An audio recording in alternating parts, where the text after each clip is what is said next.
Hello everyone, my name is Glenn Carter and I'm the head of the Scotland office for the Royal College of Speech and Language Therapists. Prior to that, I worked in the NHS for 23 years and led a children and young people service laterally.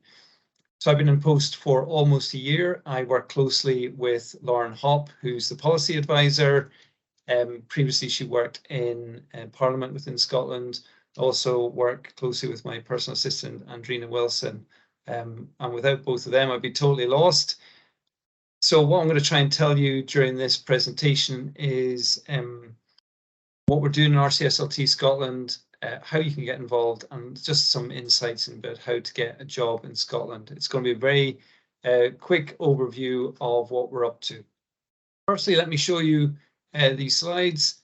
There's some contact details on Twitter. Follow us on Twitter at RCSLT Scot. And my own personal one is at Glenn et al. So here's the priorities. So we have identified priorities from working and speaking to hundreds of speech and language therapists and organisations across Scotland. We need to increase the supply of speech and language therapists, which you are a very important part of that within Scotland. We want to support and develop current and future leaders. We want to improve the well-being of members. The National Care Service is an important thing on the horizon. It's one of the biggest changes in our generation that we're seeking to influence, and also to develop a children and young people's national delivery plan. But we're also working on lots of other stuff. So things like dysphagia, on human rights, within care homes, AAC, deafness, DLD, stroke. We want to promote SLT as a career and also a progression through that career as well.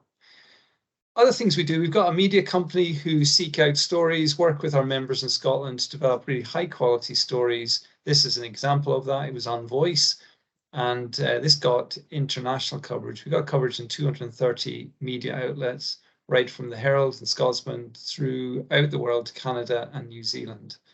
We also did an amazing piece on trans people, which got amazing coverage in Scotland, the Times, the Herald, the Scotsman, also the Paisley Daily Express, and another important piece on justice in the Sunday Post. We've got other things in the pipeline, but these are just ways we can increase the profile of people with communication needs and how speech and language therapists are a very important part of meeting their needs. Another part of what we do is influence and engage with MSPs and ministers. So this is me visiting the Parliament, which we do quite regularly. And you'll see myself and Lauren there speaking to the Minister for Public Health, Marie Todd. We had a brilliant conversation with her about the importance of communication right from the pre-birth all the way up through justice and into later life. So opportunities for engagement for you, there's lots of them. We're going to seek to send out a newsletter soon with all sorts of information about professional development and the things that are going on in Scotland. You can access the website and our new CPD site. We've got campaigns planned in Scotland. You can apply for grants for up to £800 for development in different areas. We'd love for you to join the RCSLT Hub Forum in Scotland, which gives you great insight into what we're trying to do at a national level to influence what's going on locally. You can join a network or a SEN. Contribute to media stories. You could access, contribute to professional guidance.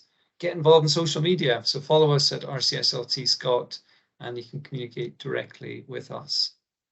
So getting a job in Scotland. Scotland's a fantastic place to work. Amazing leaders, good supervision, training development, a real momentum in Scotland about the importance of speech and language therapists. Everybody are looking for therapists.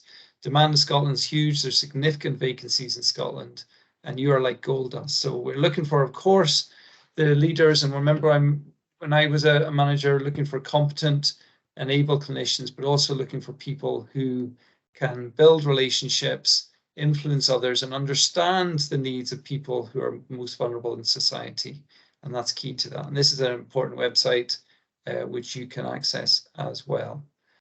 So I hope that was helpful. And I would love to engage and come and speak to you as a bigger group at some point. Thank you.